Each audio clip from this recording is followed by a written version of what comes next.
টাঙ্গাইল জেলা ব্রাহ্মণ সংসদের সভাপতি অ্যাডভোকেট গোবিন্দ চন্দ্র ঘটকের ছোট ভাই প্রকাশ চন্দ্র ঘটক মারা গেছেন।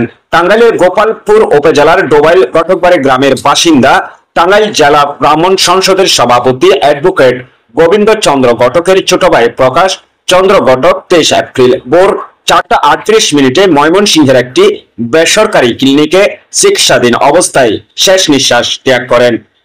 23 এপ্রিল বিকেল 4টায় ডোবাইল সার্বজনীন মহাশ্মশানে তার অন্ত্যেষ্টিক্রিয়া সম্পন্ন হয়। তার মৃত্যুতে পরিবার পরিজন আত্মীয় স্বজন ও শুভানুধ্যায়ীদের মধ্যে শোকের ছায়া নেমে এসেছে। তার আত্মার শান্তি কামনায় আদ্য শ্রাদ্ধ ক্রিয়াদি 2 মে নিজ বাড়িতে অনুষ্ঠিত হবে।